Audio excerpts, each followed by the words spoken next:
ಪ್ರಿಯರಾದವರೇ, ಯೇಸುವಿನ ನಾಮದಲ್ಲಿ ನಿಮಗೆ ವಂದನೆಗಳು. ಹೇಗಿದ್ದೀರಾ?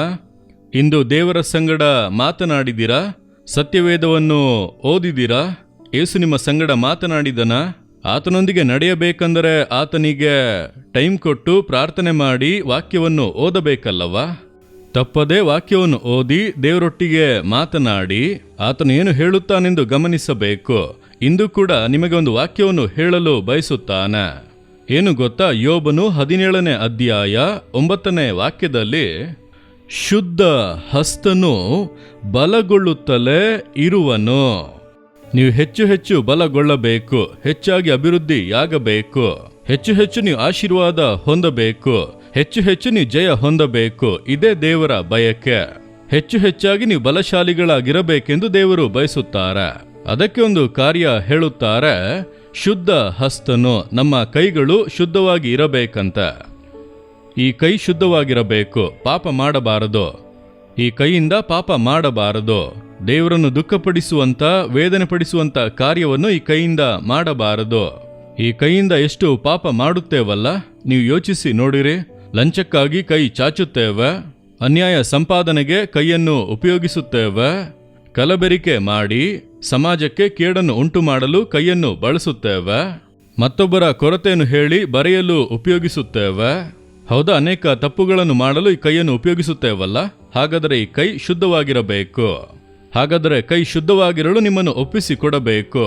ಈ ಕೈಯಿಂದ ಪಾಪದ ಕಾರ್ಯಗಳನ್ನು ಮಾಡುವುದಿಲ್ಲ. ಈ ಕೈಯಿಂದ ತಾನೇ ಸಾರಾಯಿ ಬಾಟಲ್ ತೆಗೆಯುತ್ತೇವೆ, ಈ ಕೈಯಿಂದ ತಾನೇ ಸಿಗರೆಟ್ ಸೇದುತ್ತೇವೆ, ಇದರಿಂದ ತಾನೇ ಮಾದಕ ವಸ್ತುಗಳನ್ನು ಹೊಸಕಿ ಬಾಯಲ್ಲಿ ಹಾಕುವುದು. ಈ ಕೈಯನ್ನು ಯಾವುದಕ್ಕೆಲ್ಲ ಉಪಯೋಗಿಸುತ್ತೇವಲ್ಲ. ಆದರೆ ಶುದ್ಧ ಹಸ್ತವು ಇದ್ದರೆ ಕರ್ತನು ನಿಮ್ಮನ್ನು ಆಶೀರ್ವದಿಸಿ ಮೇಲೆತ್ತುವನಂತೆ. ಹಾಗಾದರೆ ಈ ಕೈಯಿಂದ ದೇವರಿಗೆ ಇಷ್ಟವಿಲ್ಲದ ಕಾರ್ಯವನ್ನು ಮಾಡುವುದಿಲ್ಲ ಎಂದು ಒಪ್ಪಿಸಿಕೊಡಬೇಕು. ಒಪ್ಪಿಸಿಕೊಟ್ಟರೆ ದೇವರು ಅದ್ಭುತ ಮಾಡುವರು, ನೀವದನ್ನು ನೋಡಬಹುದು. ನನಗೆ ಪ್ರಿಯರಾದವರೇ, ಈ ಕೈಯನ್ನು ಶುದ್ಧ ಮಾಡಲು ಯೇಸು ತನ್ನ ಕೈಗಳನ್ನು ಮೊಳೆ ಹೊಡೆಯಲು ಒಪ್ಪಿಸಿಕೊಟ್ಟನು. ಆತನ ಕೈಗಳಲ್ಲಿ ಮೊಳೆ ಹೊಡೆದರಲ್ಲ, ಶಿಲುಬೆಯಲ್ಲಿ ಮೊಳೆ ಹೊಡೆಯಲು ತನ್ನ ಕೈಗಳನ್ನು ಒಪ್ಪಿಸಿಕೊಟ್ಟನು.